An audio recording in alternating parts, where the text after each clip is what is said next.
आज जब आप किसी बड़े मॉल में आउटलेट पर सादा बर्गर या फास्ट फूड खाने जाते हैं तो क्या देखते हैं? वहां ऑर्डर लेने के लिए काउंटर पर खड़े रहने वाले वो 4 इंसान आज की डेट में गायब हो चुके हैं। उनकी जगह वहां बड़ी बड़ी ऑटोमेटिक टच स्क्रीन मशीनें अब लग चुकी हैं जो हूबहू एटीएम जैसी दिखती हैं। अब आप खुद जाते हैं, स्क्रीन को टच करते हैं, अपना बर्गर सिलेक्ट करते हैं, डिजिटल पेमेंट करते हैं और मशीन से सीधे पर्ची बाहर आ जाती है। सोचिए, जस्ट बिलिंग और ऑर्डर टेकिंग के लिए काम के लिए कल तक भारी भरकम डिग्रियां मांगी जाती थी,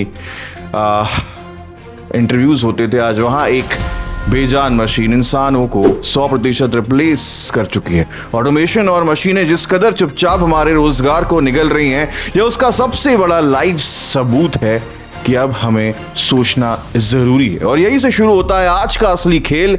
20 साल कम नहीं होते साहब। जिंदगी के बीच बेशकीमती और सबसे खूबसूरत 2 दशक। अपनी जिंदगी के शुरुआती 2 दशक यानी बचपन की मासूमियत से लेकर जवानी की दहलीज तक एक युवा अपने जीवन के ये कीमती 20 साल सिर्फ एक उम्मीद में, इस शिक्षा व्यवस्था की भयंकर रगड़ में झोंक देता है। हम सभी जानते हैं कितना जरूरी है पढ़ना। सुबह 6 बजे स्कूल की बस पकड़ने से लेकर कॉलेज के लाखों रुपए के हिडन लोन और रास्तों की नींद खराब करने तक एक साधारण परिवार अपने पूरे जीवन की गाड़ी कमाई और खुशियां दांव पर लगा देता है। लेकिन 20 साल की इस अंतहीन तपस्या और डिग्रियों का अंबार लेकर जब वो युवा इस देश के कॉर्पोरेट बाजार में कदम रखता है तो उससे क्या मिलता है? उससे मिलता जो है वो ये है कि रिटर्न के नाम पर सिर्फ 12 से 15 हजार की एक ऐसी नौकरी जिससे उसके पूरे महीने का बुनियादी खर्च भी ठीक से नहीं निकलता। ये बहुत ज़्यादा डिस्टर्बिंग है। और आज द पूर्व पंडित शो पर कोई सतही बहस नहीं होगी। आज आंकड़ों की गहराई में उतरकर पर्दाफाश करेंगे उस डिग्री ट्रैप का जिसने हमारे देश के सबसे हुनरमंद युवाओं को एक खोखले सिस्टम का मानसिक गुलाम बना दिया है। बने रहिए, आज का भी सच बहुत गहरा है। इस लूट की शुरुआत कॉलेज से नहीं दोस्तों, बल्कि स्कूल के दिनों से ही हो जाती है। एक आम परिवार, भारतीय परिवार अपना पेट काट कर बच्चों को अच्छे अनुभव वाले स्कूल में पढ़ाता है ताकि वो बड़ा होकर कुछ अच्छा कर सके। फीस आजकल बहुत ज्यादा हो चुकी है, हम सभी जानते हैं। उसका भविष्य चकाचक रहे एकदम बहुत अच्छा, लेकिन हमारा एजुकेशन सिस्टम इतना आउटडेटेड है कि बिना ट्यूशन के एक्स्ट्रा खर्चे के बच्चों को कुछ समझ ही नहीं आता।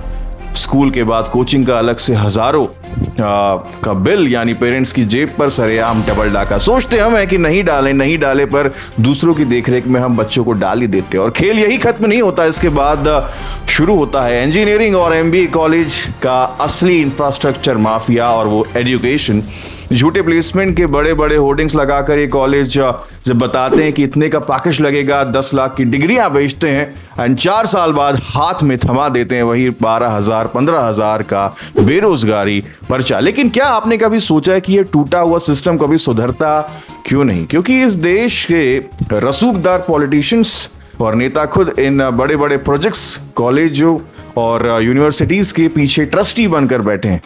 पॉलिटिक्स और एजुकेशन का एक ऐसा खतरनाक गठजोड़ है जो कभी नहीं चाहेगा कि इस देश का सरकारी शिक्षा जो स्तर है वो सुधरे।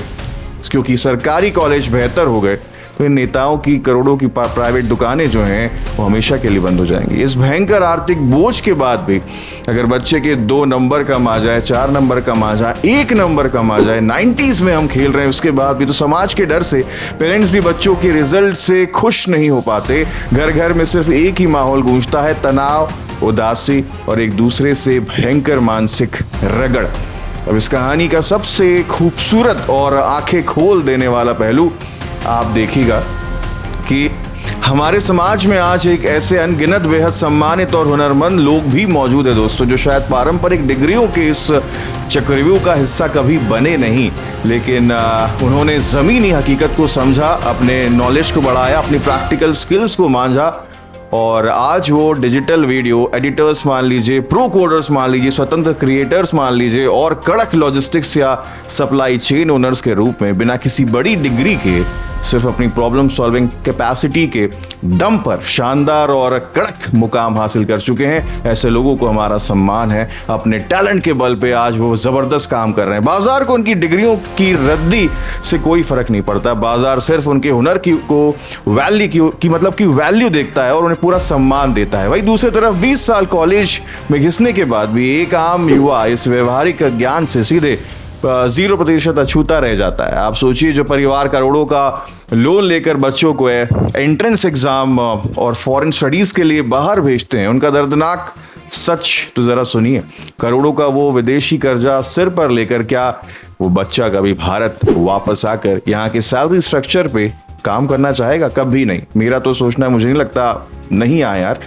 देश का बेस्ट टैलेंट सीधे विदेशों में ब्रेन ड्रेन का शिकार हो रहा है और सबसे बड़ा डर तो अब शुरू हुआ है। आज जो एआई और कोडिंग स्कूलों में रटवाई जा रही है, 15 साल बाद जब वो बच्चे ग्रेजुएट होकर बाहर निकलेंगे, तब तक टेक्नोलॉजी इतनी आगे निकल चुकी होगी कि उनकी 20 साल की वो पढ़ाई पहले ही दिन सीधे 100% ऑल वेस्टेड हो जाएगी। और यह हकीकत बात है। हम समझते हैं कि आज कितनी तेज टेक्नोलॉजी बढ़ रही है। आज जिस कोडिंग या थ्योरी को रटने के लिए माता पिता अपना सब कुछ दांव पर लगा रहे हैं, कल सुबह एआई का सिर्फ एक सिंगल प्रॉम्प्ट उस 4 साल की पूरी रगड़ को 1 सेकंड में रिप्लेस कर देगा। हमारा सिस्टम भविष्य की बदलती नौकरियों के सामने सीधे घुटने टेक चुका है। शिक्षा का असली मतलब डिग्रियों के बंडल बेचना नहीं है, बल्कि दिमाग को आजाद करना और बदलते वक्त के साथ खुद को ढालना है। वक्त आ चुका है कि हम इस डिग्री के धोखे से बाहर निकलें और हुनर, व्यवहारिक स्किल्स और क्रिटिकल थिंकिंग को अपनी ढाल बनाएं। क्या सोचना है जरा कमेंट करके बता दीजिए प्लीज दोस्तों। और क्या आपको भी लगता है कि हमारी शिक्षा व्यवस्था जो है उसको तुरंत रिफॉर्म करने की जरूरत है? अपनी कड़क राय नीचे कमेंट बॉक्स में पूरी गहराई के साथ जरूर लिखिए और चैनल को सब्सक्राइब करें। जय हिंद।